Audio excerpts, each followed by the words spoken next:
फुलेडियूं गुज़िरियल ॾींहुं फुलेडियूं थाणे जे हथ ॻोठ कंछारी में बास ज़मींदारनि पारां 7 वरहनि जे मासूम ॿारड़े जे ज़मींदार जो तशद्दुद निशानो बणिजंदो ॾिसी खेस छॾाइण लाइ वियल श्रीमती प्री कोल्हण पाण ज़मींदार जे तशद्दुद जो निशानो बणिजण बाद दिल बर्दाश्त थी हमेशह जो आशपो चाहींदे ज़री ज़हरीली दवा पी ख़ुदकुशीअ जी कोशिश कई, जंहिंखे वारिसताल के अस्पताल खिपरो खणाए आया, जितां हालत नाज़ुक हुजण करे हैदराबाद रेफर कयो वियो हो।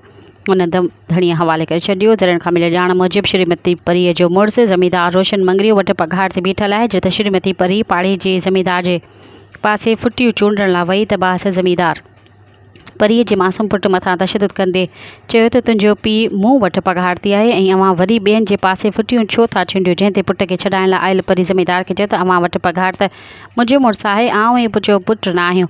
हुन ॻाल्हि ते बास ज़मींदार मछिड़िजी पियो, जंहिं श्रीमती परी ऐं संदसि पुट खे सख़्तु तशद्दुद जो निशानो बणायो, जंहिं त श्रीमती परी दिल बर्दाश्त थी ज़हरीली दवा पी ख़ुदकुशी करे छॾी। GDA UC सरहल जे वाइस चेयरमैन रोशन मंगरियो ख़िलाफ़ GDA जी क़यादत तोड़े इंतिज़ामिया कहिड़ो नोटिस था वठनि। असांजे रोशन मंगरिया नंढड़े छोकिरे खे छोकिरो पघार ते ॿकरियुनि में हो देरि करे आयो, इन करे दवा पी आयो, जिन खे चंबा आयो देरि छो आयो त हू मासूम ॿार हो, माउ वटि रोई आयो त मां हेल्प कई, ज़मींदार खे चयो छो त तूं मुंहिंजे पुट खे मारी, मासूम आहे देरि थी वेंदी त हुन ठका माई खे चंबा आया, माई कावड़ में दवा जी लीटर पूरो दवा जो पीतई। पोइ हितां वियासीं खिपरो खणी, खिपरो हेल्प लाइ पैसो न ॾिनो, को बि हेल्प असांजी केरु न कई। भाउ असांजो हो ख़िलाफ़ु थी वियो, कानजी गॾु हुनजी सलाह में हुनजी घरवारी गॾु हली त हुनखे मारणी हुई, मूंखे बेघर करण लाइ असांखां साईं इंसाफ़ु कयो।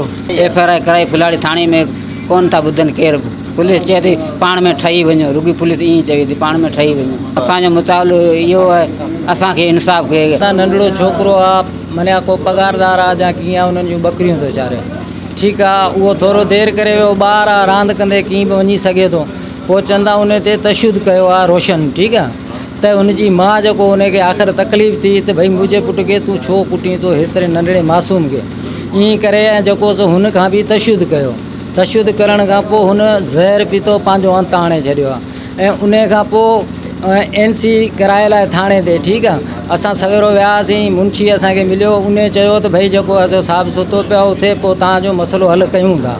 इन जे करे असां हिते वेठा आहियूं ऐं असांखे इंसाफ़ु खपे। ही मिस्किन ग़रीब आहिनि, यतीम नंढड़ा नंढड़ा ॿार आहिनि। मुंहिंजे भाणेजे खे रोशन मंगरे कुटियो पिए, पोइ मुंहिंजो भाणेजो वियो मुंहिंजी भेण वटि, पोइ हुन छॾाइण जी कोशिशि में रोशन हुनखे बि चंबा आया ऐं हुन कावड़ में हुन दवा पी छॾी ऐं हुनखे खणी विया खिपरे, उते दाख़िल कयो, दवा अचे उते कढियो, पोइ उते सीरियस हो, पोइ हीउ वियो रोशन मंगरे वटि, मुंहिंजो भेणायो उते पैसा वठणु, रोशन हिनखे कोन ॾिनो। उते एम्बुलेंस वारे मूंखां फ़ोन कयो आहे, हिन जी सीरियस तबीअत आहे, चए मुंहिंजो तूं वठी आहे मिरपुर ख़ास, ऐं तोखे किरायो आउं थो ॾियां। उते मिरपुर ख़ास में दाख़िल करायो, उते कोन हुननि रेफर कयो, वरी लाल बत्ती उते वियो, उते छोकिरी दम ॾिनो, वठी आयासीं घरु। हाणे असांखे इंसाफ़ु खपे रोशन मंगरीअ खां। जी हा, असां कल्ह लाश खणी आयासीं फुलाडी वारे थाणे ते, पोइ हिननि हिते रिपोर्ट हिन खां गवाही वठी ऐं हिते रखी छॾियूं ऐं वठी वियासीं हुते पोस्टमार्टम करी। हाणे हींअर ख़बर कोन्हे छा करंदा ई कोन था। हींअर असां वियासीं, चए अञा SAP सुतो पियो आहे, वॾो साहिबु चयो उते पोइ अचो। मज़ीद ख़बरनि ऐं तफ़सीलात लाइ विज़िट कयो असांजी वेबसाइट www.awamiNewsHD.com ऐं ॾिसंदा रहो अवामी न्यूज़ HD।